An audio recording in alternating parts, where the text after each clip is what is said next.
Hi guys, welcome back to my channel. Thank you so much for being here. My name is Alyssa and this channel is about the laws of the universe and how you can use them to attract the life of your dreams and thrive in your human experience. So if any of that sounds good to you, hit that subscribe button as well as the bell icon. Like this video to get it out to more people, leave me a comment, and share this video if you find it useful. Now in this video, I'll be giving brief explanations on each of the 12 laws of the universe that I cover on this channel. If you want a deeper dive into these laws, I do have a playlist where I explain each one individually throughout a 12-part video series, so I'll link that below so that you have easier access to it. But again, in this video, I'll be giving brief descriptions on each one, for those of you who prefer the information compacted into one video. So if you're ready to get into it, hit that like button and let's dive in. First, what are laws of the universe?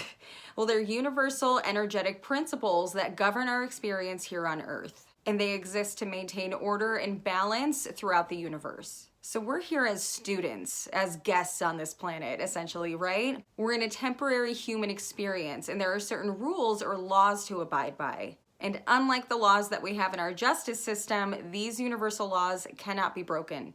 They just are. We agreed to them before we got here, and there's no way around how they work. But learning about them and getting them to work in your favor can change your life in so many ways. And while there are more laws than the ones that I'm going to go over today, they all do tie into each other through the 12 that we're going to get into today. So the first of the 12 universal laws is the Law of Divine Oneness. This law states that we are all energetically connected to one another since we all came from the same source of all creation. Some call this God, some simply call it the universe, the source. Whatever you prefer, we all derive from the same originating intelligence.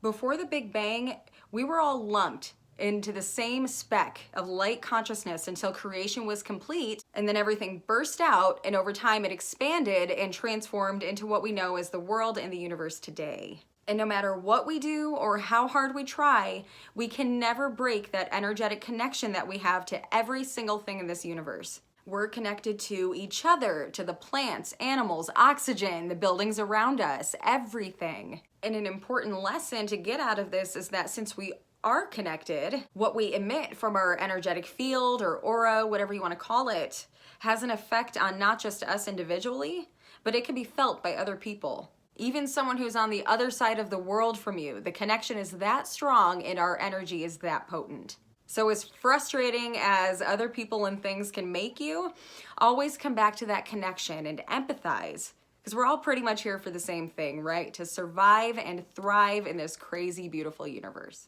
The second of 12 universal laws would be the law of vibration. I love talking about this law because since the widespread attention of the law of attraction, the incredibly important law of vibration was sort of put on the back burner for a bit, which is interesting because without the law of vibration, the law of attraction essentially wouldn't exist. Let me explain. The law of attraction was made famous because it really hammers in the idea that if we think more positively, things that we want will then be attracted to us, right? Well, what's the thing that sends the signal out for those things to come to you? The law of vibration. We are all just energy, and our physical bodies make up a tiny percentage of what actually makes us up as beings. We've learned that an atom is mostly made up of subatomic particles, which we can't see. They're still there, it's just invisible energy. But essentially, 99.9999% of each of us is invisible. So what makes up those parts that we can't see? What makes up the majority? Our thoughts, emotions, beliefs, everything that we emit from our electromagnetic field, which makes up most of who we are.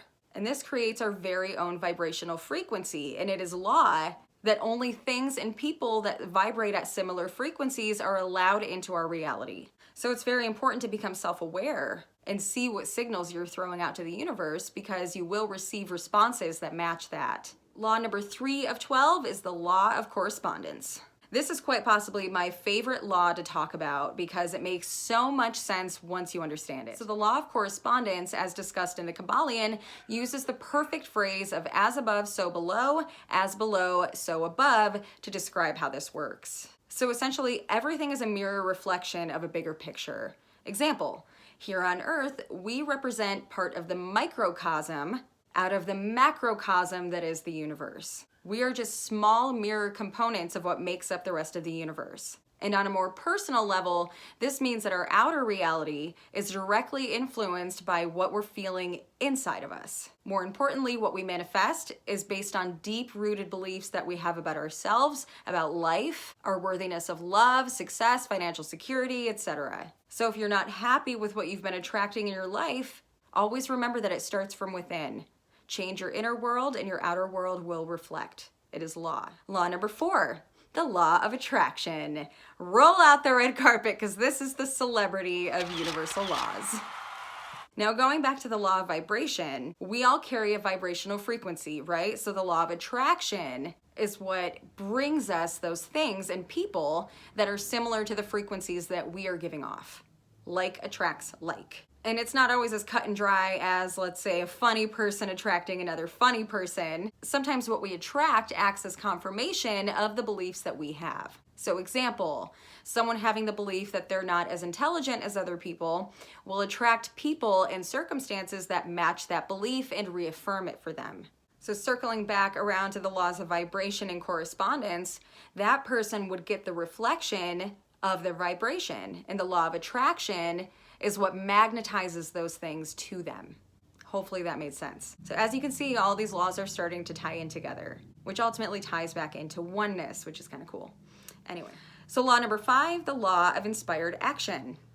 All of the universal laws are important, but this one is a big one. When people start learning about these universal laws, a lot of us start with the law of attraction, naturally. And a lot of what we learned from that is very thought-oriented, right? So we've heard a lot about how thinking better thoughts will allow us to attract what we want, but there's very little about taking action to get it. And quite honestly, when I was in this phase at the beginning of my spiritual awakening, I did not want to hear about action, okay? I just wanted to meditate, clear my thoughts, and get what I wanted. Well, first of all, I didn't even know what I wanted. So how could I take action to get it? But once I got the clarity and knew what I wanted to make this YouTube channel about, I felt inspired enough at that point to take action. I didn't think, nor did I force this channel into existence. I got the idea, knew what I wanted, and acted on it. You will never feel forced to do something when the law of inspired action is at play. You'll just feel driven to do it. Law number 6 is the law of perpetual transmutation of energy. It's a long one. This law states that while creation is complete and energy cannot be created nor destroyed, it can still be transmuted or changed from one state to another. Going back to divine oneness in the Big Bang, creation was already complete at that point, whenever everything burst out, so that we could take the existing energy and create something else out of it or transmute it. We have the incredible power of creation within us, which means that we're always able to change anything we want in our lives. However, when we start to identify with our life problems, we also have the power to transmute the emotional symptoms of worry, fear, shame, guilt, etc., into physical symptoms that manifest in our bodies as disease, illness, what have you. When energy sits, it expands and transmutes. So even with the negative things, remember that we always have the power to change the energy dynamics to work for us. We can transmute negative energy into positive energy. That's part of what we're here to accomplish in this life experience. So understanding this law can be truly life-changing. Law number 7, the law of cause and effect. Now for this law, I want you to think karma and consequences.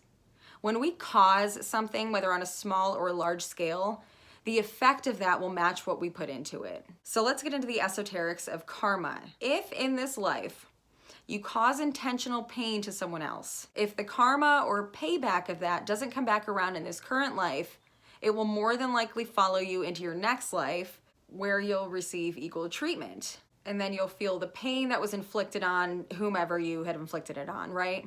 So these things always come back. Same with consequences. You get pulled over for speeding on a highway, the effect of that would be a ticket or some sort of legal consequence, right? And I know I'm leaning more into the negative here, but the law of cause and effect, of course, can also apply to positive scenarios and outcomes as well. But either way, there will always be that equal payback or consequence, effect to whatever we cause. And this is the perfect segue into the next universal law, which is the law of compensation. This law governs the idea that compensation or payoff that we receive for doing something is equal to the value that we provide from it. So let's take career and finances as an example. If you're doing something that you love for a living, you're in alignment with it, and you're providing value to others in some way, the compensation that you receive for that will match the greatness that you put into it. On the flip side, if you're doing something that you hate, where providing value is not the goal, you're just doing it so that you don't go broke, then the compensation will match the energy of that as well. On top of that, this also goes for our level of self-worth. If you have low self-worth in certain areas of your life, what you manifest in those areas will match your level of deservingness. I always go back to self-awareness. To make this law work in your favor, look at what's not working for you.